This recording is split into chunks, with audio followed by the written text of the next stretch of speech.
M's first visit to the Master It was on a Sunday in spring, a few days after Sri Ramakrishna's birthday. That M met him the first time. Sri Ramakrishna lived at the Kalabari, the temple garden of Mother Kali, on the bank of the Ganges at Dakshineswar. M, being at leisure on Sundays, had gone with his friend Sidhu to visit several gardens at Baranagore. As they were walking in Prasanna Banerjee's garden, Sidhu said, "There is a charming place on the bank of the Ganges where a Paramahamsa lives. Should you like to go there?" M assented, and they started immediately for the Dakshineswar temple garden. They arrived at the main gate at dusk and went straight to Sri Ramakrishna's room. And there they found him seated on a wooden couch, facing the east with a smile on his face. He was talking of God. The room was full of people, all seated on the floor, drinking in his words in deep silence. M stood there speechless and looked on. It was as if he were standing where all the holy places met, and as if Sukadeva himself were speaking the word of God, or as if Sri Chaitanya were singing the name and glories of the Lord in Puri with Ramananda, Swarup, and the other devotees. Formalities and essentials of religion. Sri Ramakrishna said, "When hearing the name of Hari or Rama once, you shed tears and your hair stands on end, then you may know for certain that you do not have to perform such devotions as the Sandhya anymore. Then only will you have a right to renounce rituals. Or rather, rituals will drop away of themselves. Then it will be enough if you repeat only the name of Rama or Hari, or even simply Om." Continuing, he said, "The Sandhya merges in the Gayatri, and the Gayatri merges in Om." M looked around him with wonder and said to himself, "What a beautiful place! What a charming man! How beautiful his words are! I have no wish to move from this spot." After a few minutes he thought, "Let me see the place first. Then I'll come back here and sit down." As he left the room with Sidhu, he heard the sweet music of the evening service arising in the temple from gong, bell, drum, and cymbal. He could hear music from the Nahabat, too. At the south end of the garden, the sounds traveled over the Ganges, floating away and losing themselves in the distance. A soft spring wind was blowing, laden with the fragrance of flowers. The moon had just appeared. It was as if nature and man together were preparing for the evening worship. M and Sidhu visited the 12 Shiva temples, the Radhakanta temple, and the temple of Bhavatarini, and as M watched the services before the images, his heart was filled with joy. On the way back to Sri Ramakrishna's room, the two friends talked. Sidhu told M that the temple garden had been founded by Rani Rasmani. He said that God was worshipped there daily as Kali, Krishna, and Shiva, and that within the gates sadhus and beggars were fed. When they reached Sri Ramakrishna's door again, they found it shut, and Brind, the maid, standing outside. M, who had been trained in English manners and would not enter a room without permission, asked her, "Is the holy man in?" Brind replied, "Yes, he's in the room." M, "How long has he lived here?" Brind, "Oh, he has been here a long time." M, "Does he read many books?" Brind, "Books? Oh, dear no. They're all on his tongue." M had just finished his studies in college. It amazed him to hear that Sri Ramakrishna read no books. Perhaps it is time for his evening worship. May we go into the room? Will you tell him we are anxious to see him? Brind, "Go right in. Children, go in and sit down." Entering the room, they found Sri Ramakrishna alone, seated on the wooden couch. Incense had just been burnt and all the doors were shut. As he entered, M, with folded hands, saluted the master. Then, at the master's bidding, he and Sidhu sat on the floor. Sri Ramakrishna asked them, "Where do you live? What is your occupation? Why have you come to Baranagore?" M answered the questions. But he noticed that now and then the master seemed to become absent-minded. Later he learnt that this mood is called bhava, ecstasy. It is like the state of the angler who has been sitting with his rod. The fish comes and swallows the bait, and the float begins to tremble. The angler is on the alert. He grips the rod and watches the float steadily and eagerly. He will not speak to anyone. Such was the state of Sri Ramakrishna's mind. Later M. heard, and himself noticed, that Sri Ramakrishna would often go into this mood after dusk, sometimes becoming totally unconscious of the outer world. Perhaps you want to perform your evening worship. In that case, may we take our leave? Sri Ramakrishna. Still in ecstasy. No evening worship? No, it is not exactly that. After a little conversation, M. saluted the master and took his leave. Come again, Sri Ramakrishna said. On his way home, M. began to wonder, who is this serene-looking man who is drawing me back to him? Is it possible for a man to be great without being a scholar? How wonderful it is! I should like to see him again. He himself said, come again, I shall go tomorrow or the day after. Quote, second visit. M's second visit to Sri Ramakrishna took place on the southeast veranda at 8:00 in the morning. The master was about to be shaved, the barber having just arrived. As the cold season still lingered, he had put on a moleskin shawl bordered with red. Seeing M., the master said, so you have come. That's good. Sit down here. He was smiling. He stammered a little when he spoke. Sri Ramakrishna. To M. Where do you live? M. In Calcutta, sir. Sri Ramakrishna. Where are you staying here? M. I am at Baranagar at my older sister's Ashan Kaviraj's house. Sri Ramakrishna. Oh, at Ashan's? Well, how is Kashab now? He was very ill. M. Indeed. I have heard so too. But I believe he is well now. Quote, Master's love for Kashab. Sri Ramakrishna. I made a vow to worship the mother with green coconut and sugar on Kashab's recovery. Sometimes, in the early hours of the morning, I would wake up and cry before her. Mother, please make Kashab well again. If Kashab doesn't live, whom shall I talk with when I go to Calcutta? And so it was that I resolved to offer her the green coconut and sugar. Tell me, do you know of a certain Mr. Cook who has come to Calcutta? Is it true that he is giving lectures? Once Kashab took me on a steamer, and this Mr. Cook, too, was in the party. Quote, yes, sir, I have heard something like that, but I have never been to his lectures. I don't know much about him. Quote, Sri Ramakrishna on M's marriage. Sri Ramakrishna. Pratap's brother came here. He stayed a few days. He had nothing to do and said he wanted to live here. I came to know that he had left his wife and children with his father-in-law. He has a whole brood of them. So I took him to task. Just fancy. He is the father of so many children. Will people from the neighborhood feed them and bring them up? He isn't even ashamed that someone else is feeding his wife and children, and that they have been left at his father-in-law's house. I scolded him very hard and asked him to look for a job. Then he was willing to leave here.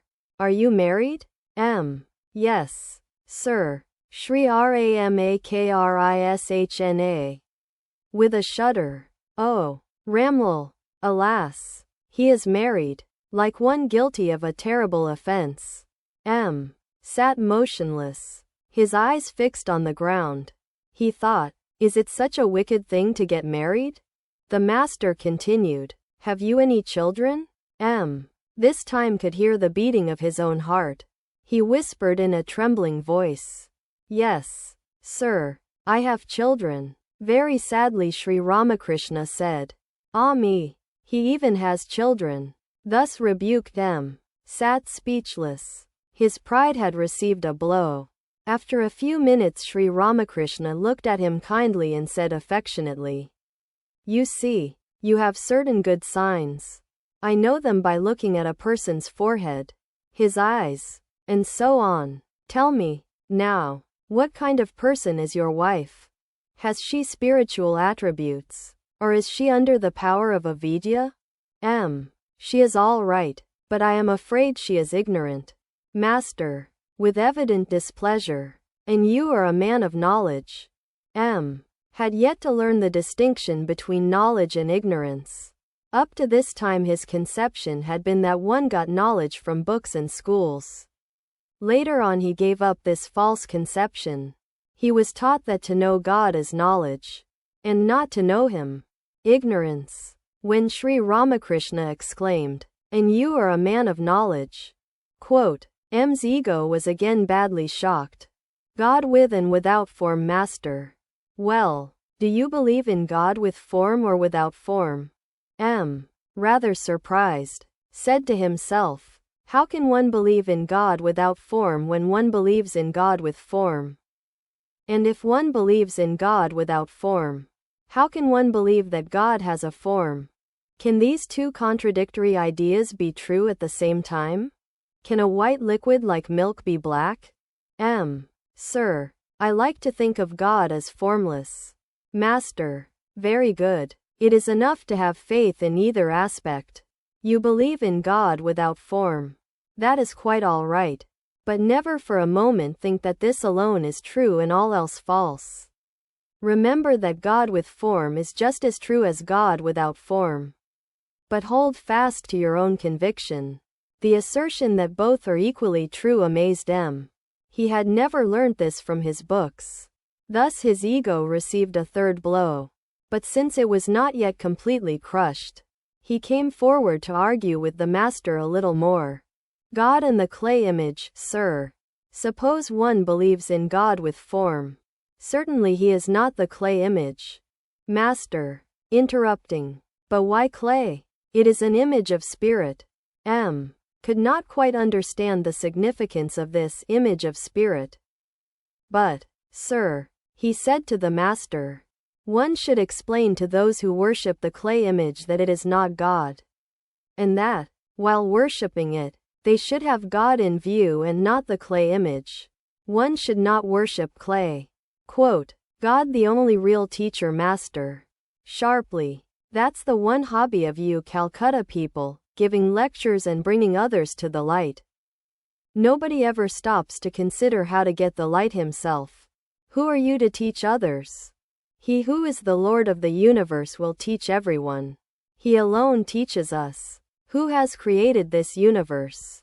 Who has made the sun and moon, men and beasts, and all other beings? Who has provided means for their sustenance? Who has given children parents and endowed them with love to bring them up? The Lord has done so many things, will He not show people the way to worship Him? If they need teaching, then He will be the teacher. He is our inner guide. Suppose there is an error in worshipping the clay image. Doesn't God know that through it He alone is being invoked? Will He pleased with that very worship? Why should you get a headache over it?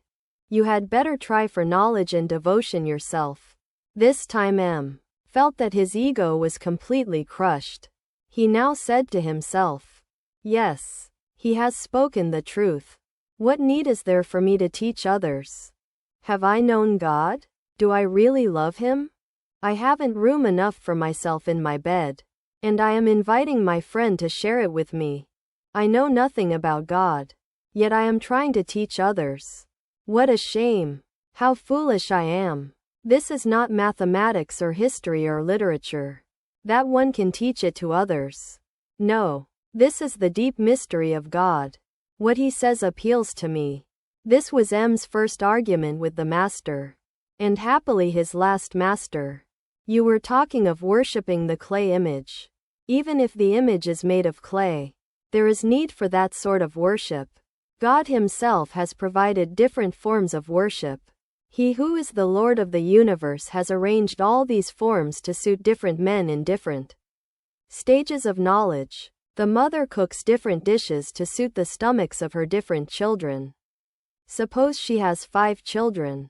If there is a fish to cook, she prepares various dishes from it: pilau, pickled fish, fried fish, and so on, to suit their different tastes and powers of digestion. Do you understand me? Need of holy company and meditation in solitude. Humbly. Yes, sir. How, sir, may we fix our minds on God? Master. Repeat God's name and sing His glories. And keep holy company. And now and then visit God's devotees and holy men. The mind cannot dwell on God if it is immersed day and night in worldliness, in worldly duties and responsibilities. It is most necessary to go into solitude now and then and think of God. To fix the mind on God is very difficult in the beginning, unless one practices meditation in solitude. When a tree is young, it should be fenced all around. Otherwise it may be destroyed by cattle. To meditate, you should withdraw within yourself or retire to a secluded corner or to the forest, and you should always discriminate between the real and the unreal. God alone is real, the eternal substance. All else is unreal, that is, impermanent. By discriminating thus, one should shake off impermanent objects from the mind. Quote, God and worldly duties. Humbly. How ought we to live in the world? Master. Do all your duties, but keep your mind on God. Live with all, with wife and children, father and mother, and serve them. Treat them as if they were very dear to you, but know in your heart of hearts that they do not belong to you. A maidservant in the house of a rich man performs all the household duties, but her thoughts are fixed on her own home in her native village. She brings up her master's children as if they were her own. She even speaks of them as my Rama or my Hari. But in her own mind she knows very well that they do not belong to her at all. The tortoise moves about in the water, but can you guess where her thoughts are? They're on the bank, where her eggs are lying. Do all your duties in the world, but keep your mind on God. If you enter the world without first cultivating love for God, you will be entangled more and more. You will be overwhelmed with its danger, its grief, its sorrows, and the more you think of worldly things, the more you will be attached to them. First rub your hands with oil and then break open the jackfruit. Otherwise they will be smeared with its sticky milk. First secure the oil of divine love, and then set your hands to the duties of the world. But one must go into solitude to attain this divine love. To get butter from milk you must let it set into curd in a secluded spot. If it is too much disturbed, milk won't turn into curd. Next, you must put aside all other duties. Sit in a quiet spot, and churn the curd. Only then do you get butter. Further, by meditating on God in solitude the mind acquires knowledge, dispassion, and devotion. But the very same mind goes downward if it dwells in the world. In the world there is only one thought. Woman and gold. Point 2. The world is water and the mind milk. If you pour milk into water they become one. You cannot find the pure milk anymore. But turn the milk into curd and churn it into butter. Then, when that butter is placed in water, it will float. So, practice spiritual discipline in solitude and obtain the butter of knowledge and love. Even if you keep that butter in the water of the world, the two will not mix. The butter will float. Practice of discrimination. Together with this, you must practice discrimination. Woman and gold is impermanent. God is the only eternal substance. What does a man get with money? Food, clothes, and a dwelling place, nothing more. You cannot realize God with its help. Therefore money can never be the goal of life. That is the process of discrimination. Do you understand? Yes, sir. I recently read a Sanskrit play called Prabodha Chandrodaya. It deals with discrimination. Master. Yes. Discrimination about objects. Consider, what is there in money or in a beautiful body? Discriminate and you will find that even the body of a beautiful woman consists of bones, flesh, fat, and other disagreeable things. Why should a man give up God and direct his attention to such things? Why should a man forget God for their sake? Quote, how to see God. Is it possible to see God? Master. Yes, certainly. Living in solitude now and then, repeating God's name and singing His glories, and discriminating between the real and the unreal, these are the means to employ to see Him. Quote, longing and yearning. Under what conditions does one see God? Master. Cry to the Lord with an intensely yearning heart and you will certainly see Him. People shed a whole jug of tears for wife and children. They swim in tears for money. But who weeps for God? Cry to Him with a real cry. The Master sang, greater than cry to your mother Siama. With a real cry, O mind, greater than and how can she hold herself from you? Greater than how can Siama stay away? Greater than how can your mother Kali hold herself away? Greater than, O mind. If you are in earnest, bring her an offering greater than of bell leaves and hibiscus flowers. Greater than lay at her feet your offering greater than and with it mingle the fragrant sandal paste of love. Continuing, he said, longing is like the rosy dawn. After the dawn out comes the sun. Longing is followed by the vision of God. God reveals Himself to a devotee who feels drawn to Him by the combined force of these three attractions. The attraction of worldly possessions for the worldly man, the child's attraction for its mother, and the husband's attraction for the chaste wife. If one feels drawn to Him by the combined force of these three attractions, then through it one can attain Him. The point is to love God even as the mother loves her child, the chaste wife her husband, and the worldly man his wealth. Add together these three forces of love, these three powers of attraction, and give it all to God. Then you will certainly see Him. It is necessary to pray to Him with a longing heart. The kitten knows only how to call its mother, crying, mew, mew. It remains satisfied wherever its mother puts it. And the mother cat puts the kitten sometimes in the kitchen, sometimes on the floor, and sometimes on the bed. When it suffers it cries only, mew, mew. That's all it knows. But as soon as the mother hears this cry, wherever she may be, she comes to the kitten. Quote, third visit. It was Sunday afternoon when M.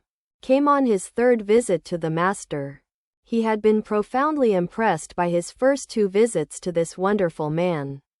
He had been thinking of the Master constantly, and of the utterly simple way he explained the deep truths of the spiritual life. Never before had he met such a man. Sri Ramakrishna was sitting on the small couch. The room was filled with devotees, three who had taken advantage of the holiday to come to see the Master.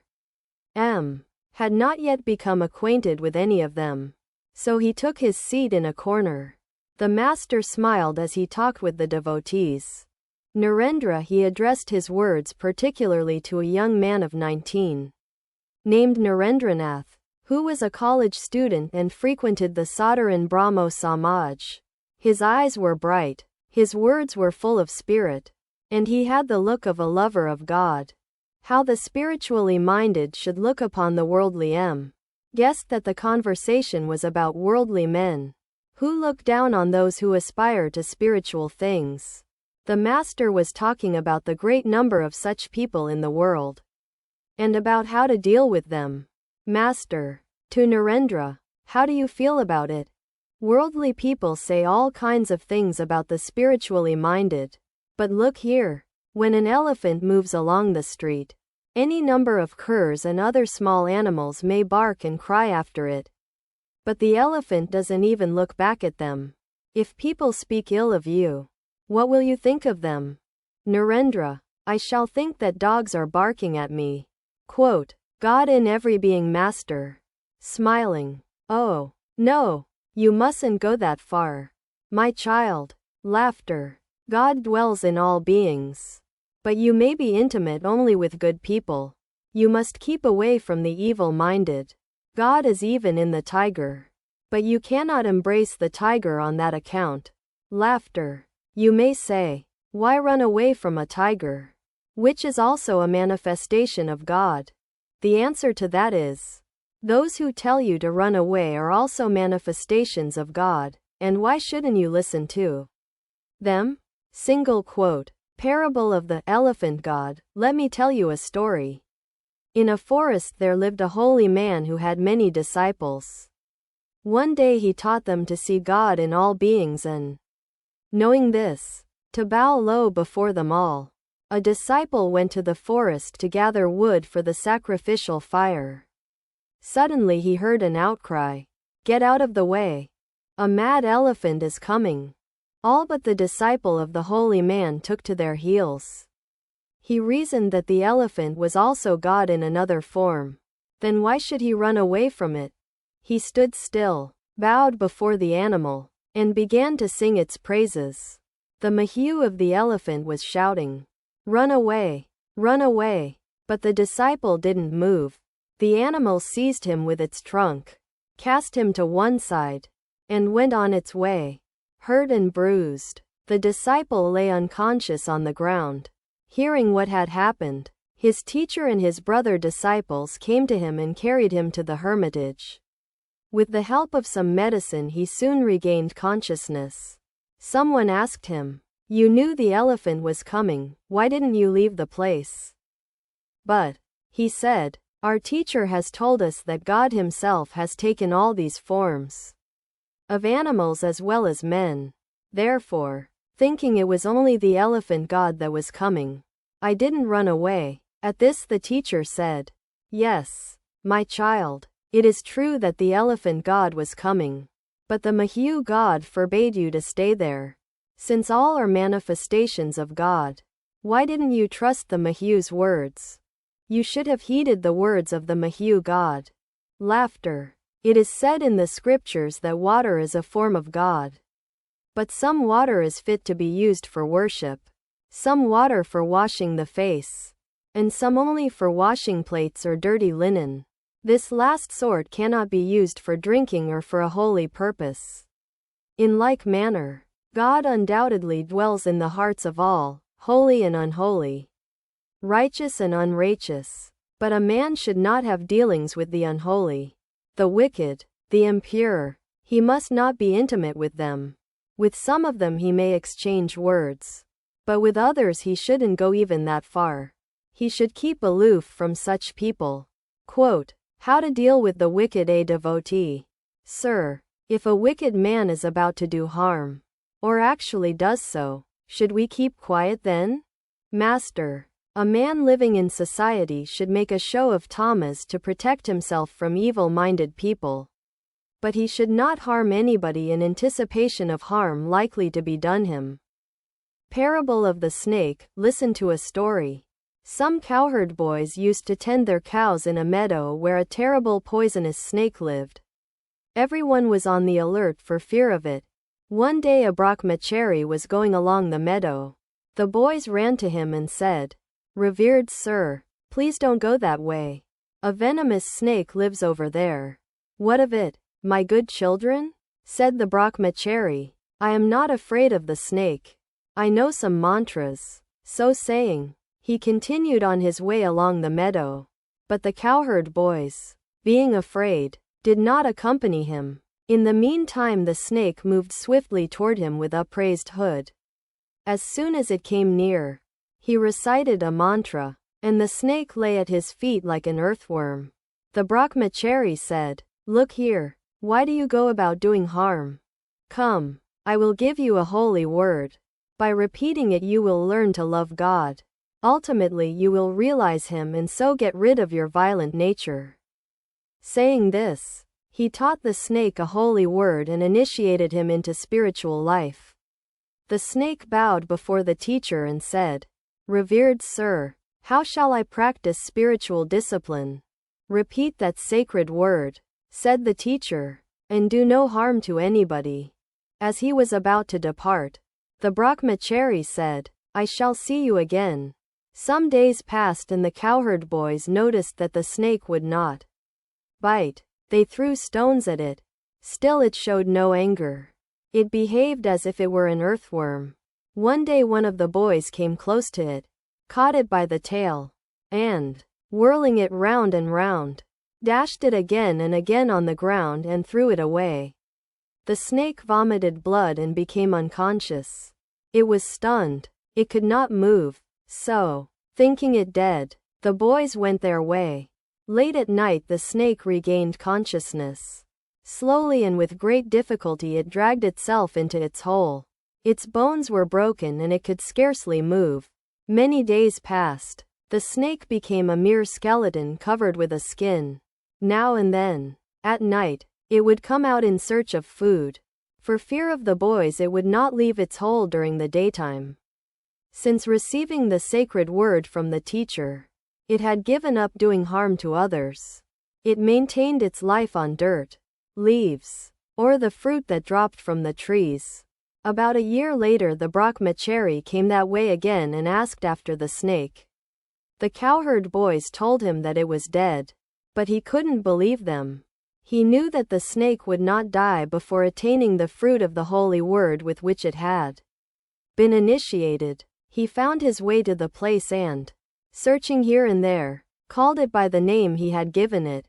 Hearing the teacher's voice, it came out of its hole and bowed before him with great reverence. How are you? Asked the Brahmachari. I am well, sir, replied the snake. But, the teacher asked, why are you so thin? The snake replied, revered sir, you ordered me not to harm anybody.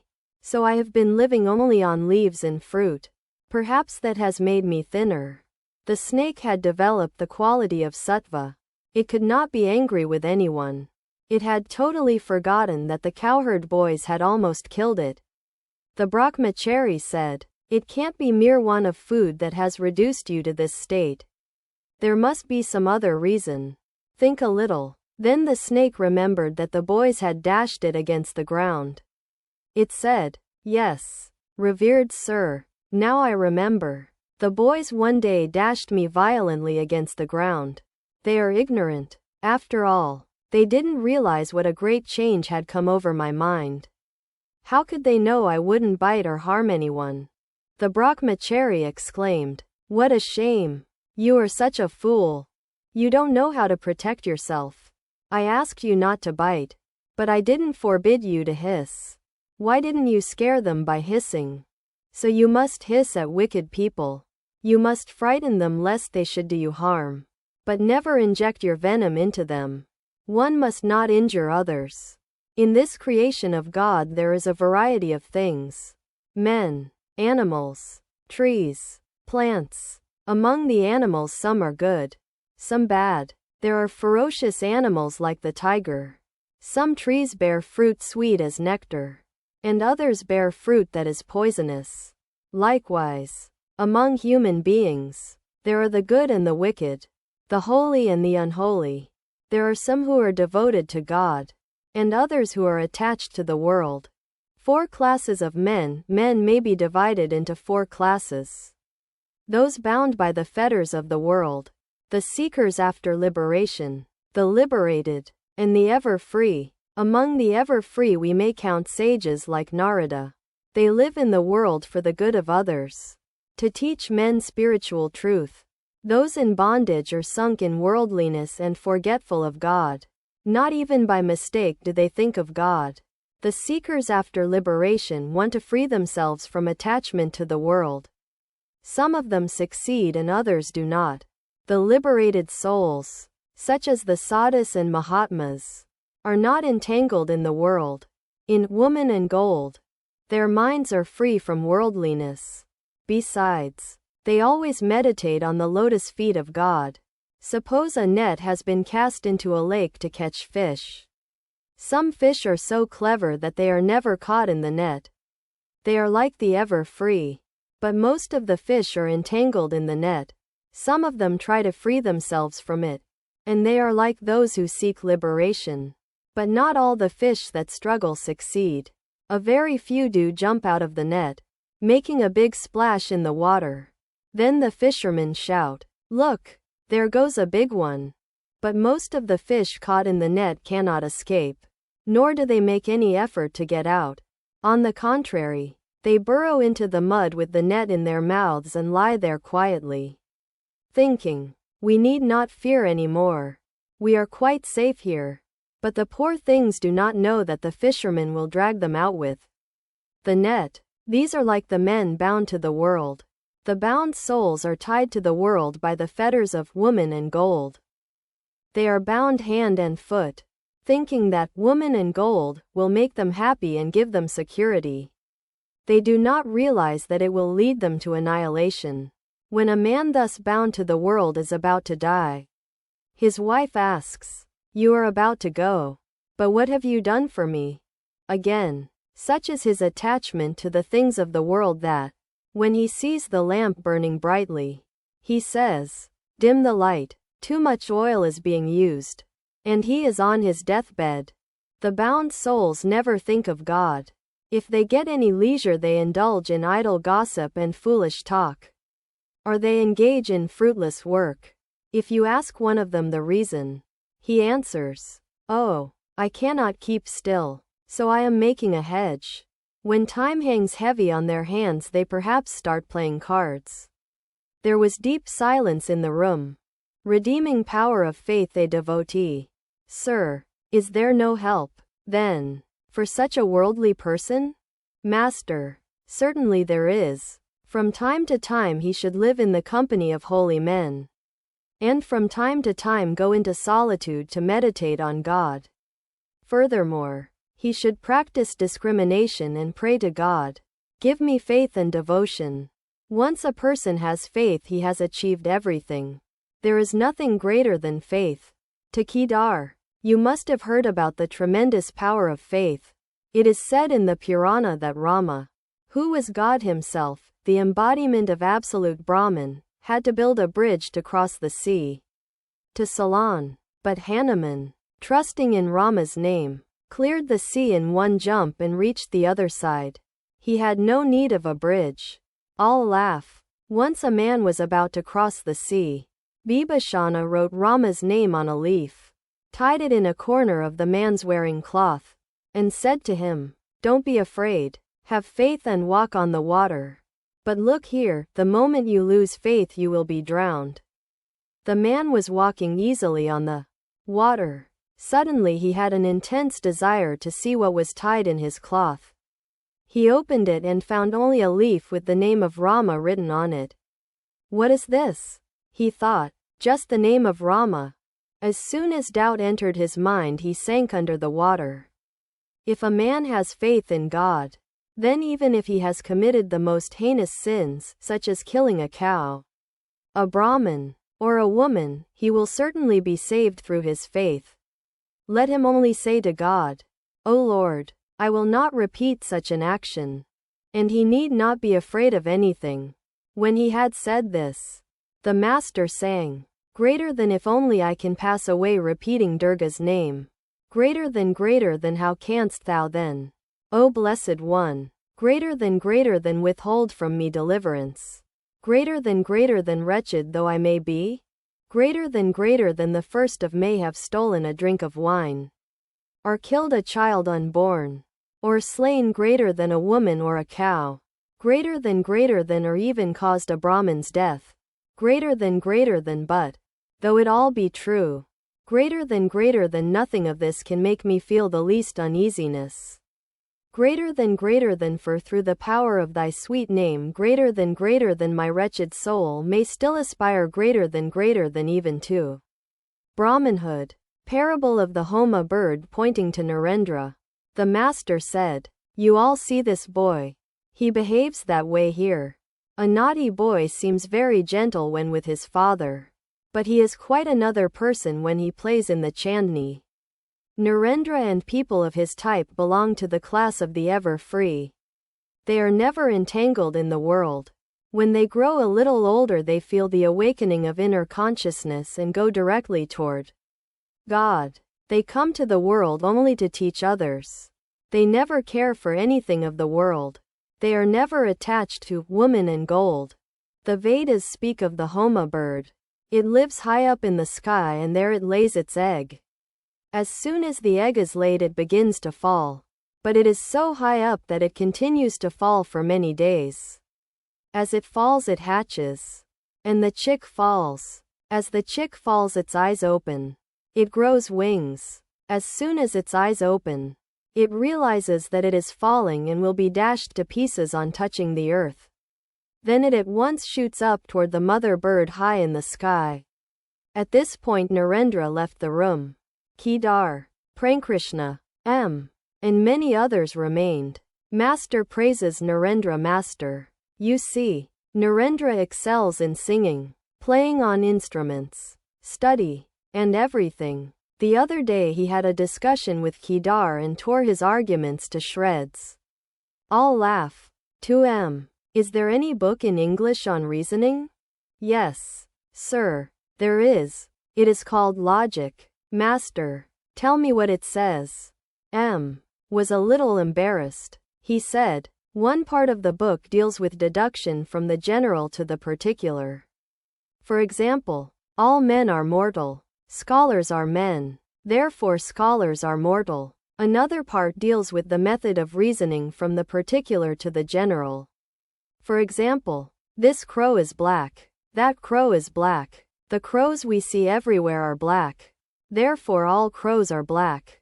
But there may be a fallacy in a conclusion arrived at in this way. For on inquiry one may find a white crow in some country. There is another illustration. If there is rain, there is, or has been, a cloud. Therefore rain comes from a cloud. Still another example. This man has 32 teeth. That man has 32 teeth. All the men we see have 32 teeth. Therefore men have 32 teeth. English logic deals with such inductions and deductions. Sri Ramakrishna barely heard these words. While listening he became absent-minded. So the conversation did not proceed far. When the meeting broke up, the devotees sauntered in the temple garden. M. went in the direction of the Panchavati. It was about 5 o'clock in the afternoon. After a while he returned to the master's room. There, on the small north veranda, he witnessed an amazing sight. Sri Ramakrishna was standing still, surrounded by a few devotees. And Narendra was singing. M. had never heard anyone except the master sing so sweetly. When he looked at Sri Ramakrishna he was struck with wonder. For the master stood motionless, with eyes transfixed. He seemed not even to breathe. A devotee told M. that the master was in samadhi. M. had never before seen or heard of such a thing. Silent with wonder, he thought, is it possible for a man to be so oblivious of the outer world in the consciousness of God? How deep his faith and devotion must be to bring about such a state. Narendra was singing, greater than meditate, O my mind, on the Lord Hari, greater than the stainless one, pure spirit through and through, greater than how peerless is the light that in him shines. Greater than how soul bewitching is his wondrous form.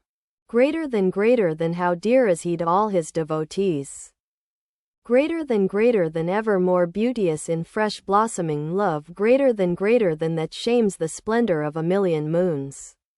Greater than like lightning gleams the glory of his form. Greater than raising erect the hair for very joy. The master shuddered when this last line was sung. His hair stood on end, and tears of joy streamed down his cheeks. Now and then his lips parted in a smile. Was he seeing the peerless beauty of God, that shames the splendor of a million moons? Was this the vision of God, the essence of spirit? How much austerity and discipline, how much faith and devotion must be necessary for such a vision? The song went on. Greater than worship his feet in the lotus of your heart. Greater than with mind serene and eyes made radiant. Greater than with heavenly love. Behold that matchless sight. Again that bewitching smile. The body motionless as before. the eyes half shut, as if beholding a strange inner vision. The song drew to a close. Narendra sang the last lines. Greater than caught in the spell of his love's ecstasy. Greater than immerse yourself forevermore. O mind, greater than in him who is pure knowledge and pure bliss. The sight of the samadhi, and the divine bliss he had witnessed, left an indelible impression on M's mind. He returned home deeply moved. Now and then he could hear within himself the echo of those soul-intoxicating lines. Greater than immerse yourself forevermore. O mind, greater than in him who is pure knowledge and pure bliss. Fourth visit the next day, too, was a holiday for M. He arrived at Dakshineswar at 3 o'clock in the afternoon. Sri Ramakrishna was in his room. Narendra, Bhavanath, and a few other devotees were sitting on a mat spread on the floor. They were all young men of 19 or 20, seated on the small couch. Sri Ramakrishna was talking with them and smiling. No sooner had M. entered the room than the master laughed aloud and said to the boys, "There, he has come again." They all joined in the laughter. M. bowed low before him and took a seat. Before this he had saluted the master with folded hands, like one with an English education. But that day he learnt to fall down at his feet in orthodox Hindu fashion. The peacock and the opium. Presently the master explained the cause of his laughter to the devotees. He said, "A man once fed a peacock with a pill of opium at 4 o'clock in the afternoon. The next day, exactly at that time, the peacock came back. It had felt the intoxication of the drug and returned just in time to have another dose." Quote, all laugh. M. thought this a very apt Ramakrishna for a moment. He should go again. Illustration. Even at home he had been unable to banish the thought of Shri. His mind was constantly at Dakshineswar and he had counted the minutes until in the meantime the master was having great fun with the boys, treating them as if they were his most intimate friends. Peals of side-splitting laughter filled the room, as if it were a mart of joy. The whole thing was a revelation to M. He thought, didn't I see him only yesterday intoxicated with God? Wasn't he swimming then in the ocean of divine love, a sight I had never seen before? And today the same person is behaving like an ordinary man. Wasn't it he who scolded me on the first day of my coming here? Didn't he admonish me, saying, "And you are a man of knowledge"? Single quote question mark. Wasn't it he who said to me that God with form is as true as God without form? Didn't he tell me that God alone is real and all else illusory? Wasn't it he who advised me to live in the world unattached, like a maidservant in a rich man's house? Sri Ramakrishna was having great fun with the young devotees. Now and then he glanced at M. He noticed that M. sat in silence. The master said to Ramlal, "You see, he is a little advanced in years, and therefore somewhat serious. He sits quiet while the youngsters are making merry." M. was then about 28 years old. Hanuman's devotion to Rama. The conversation drifted to Hanuman, whose picture hung on the wall in the master's room. Sri Ramakrishna said, "Just imagine Hanuman's state of mind.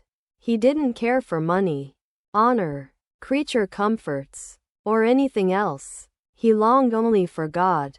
When he was running away with the heavenly weapon that had been secreted in the crystal pillar, Mandodari began to tempt him with various fruits so that he might come down and drop the weapon. 5. But he couldn't be tricked so easily. In reply to her persuasions he sang this song. Greater than am I in need of fruit? Greater than I have the fruit that makes this life greater than fruitful indeed. Within my heart greater than the tree of Rama grows. Greater than bearing salvation for its fruit. Greater than under the wish-fulfilling tree. Greater than of Rama do I sit at ease. Greater than plucking whatever fruit I will. Greater than but if you speak of fruit greater than no beggar. I, for common fruit, Greater than behold. I go. Greater than leaving a bitter fruit for you. As Sri Ramakrishna was singing the song, he went into samadhi. Again the half-closed eyes and motionless body that one sees in his photograph. Just a minute before, the devotees had been making merry in his company. Now all eyes were riveted on him. Thus for the second time M. saw the master in samadhi. After a long time the master came back to ordinary consciousness. His face lighted up with a smile. And his body relaxed. His senses began to function in a normal way. He shed tears of joy as he repeated the holy name of Rama. M. wondered whether this very saint was the person who a few minutes earlier had been behaving like a child of 5. The master said to Narendra and M. I should like to hear you speak and argue in English. They both laughed, but they continued to talk in their mother tongue. It was impossible for M. to argue any more before the master. Though Ramakrishna insisted, they did not talk in English. At 5 o'clock in the afternoon all the devotees except Narendra and M. took leave of the master. As M. was walking in the temple garden, he suddenly came upon the master talking to Narendra on the bank of the goose pond. Sri Ramakrishna said to Narendra, "Look here, come a little more often. You are a newcomer. On first acquaintance people visit each other quite often, as is the case with a lover and his sweetheart." Narendra and M. laugh. So please come, won't you? Narendra, a member of the Brahmo Samaj, was very particular about his promises. He said with a smile, "Yes, sir, I shall try." As they were returning to the master's room, Sri Ramakrishna said to M. When peasants go to market to buy bullocks for their plows, they can easily tell the good from the bad by touching their tails. On being touched there, some meekly lie down on the ground. The peasants recognize that these are without mettle and so reject them. They select only those bullocks that frisk about and show spirit when their tails are touched. Narendra is like a bullock of this latter class. He is full of spirit within. The master smiled as he said this, and continued, "There are some people who have no grit whatever. They are like flattened rice soaked in milk, soft and mushy. No inner strength." It was dusk. The master was meditating on God. He said to M. Go and talk to Narendra. Then tell me what you think of him. Evening worship was over in the temples.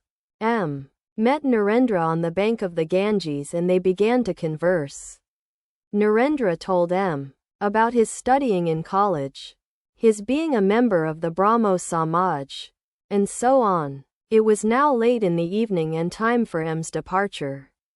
But he felt reluctant to go and instead went in search of Sri Ramakrishna. He had been fascinated by the master's singing and wanted to hear more. At last he found the master pacing alone in the Nat Mandir in front of the Kali temple. A lamp was burning in the temple on either side of the image of the Divine Mother. The single lamp in the spacious Nat Mandir blended light and darkness into a kind of mystic twilight, in which the figure of the master could be dimly seen. M. had been enchanted by the master's sweet music. With some hesitation he asked him whether there would be any more singing that evening. "No, not tonight," said Sri Ramakrishna after a little reflection. Then, as if remembering something, he added, "But I'm going soon to Balaram Bose's house in Calcutta. Come there and you'll hear me sing." M. agreed to go. "Master, do you know Balaram Bose?" M. "No, sir, I don't, master. He lives in Bosapara." M. "Well, sir, I shall find him." As Sri Ramakrishna walked up and down the hall with M. he said to him, "Let me ask you something. What do you think of me?" M. remained silent. Again Sri Ramakrishna asked, "What do you think of me?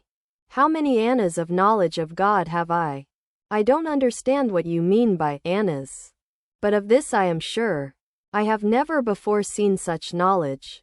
Ecstatic love, faith in God, renunciation, and Catholicity anywhere. The master laughed. M. bowed low before him and took his leave. He had gone as far as the main gate of the temple garden when he suddenly remembered something and came back to Sri Ramakrishna, who was still in the Nat Mandir. In the dim light the master, all alone, was pacing the hall, rejoicing in the self as the lion lives and roams alone in the forest in silent wonder. M. surveyed that great soul. Master. To M. What makes you come back? Perhaps the house you ask me to go to belongs to a rich man. They may not let me in. I think I had better not go. I would rather meet you here. Master. Oh, no. Why should you think that? Just mention my name. Say that you want to see me. Then someone will take you to me. M. nodded his assent and, after saluting the master, took his leave.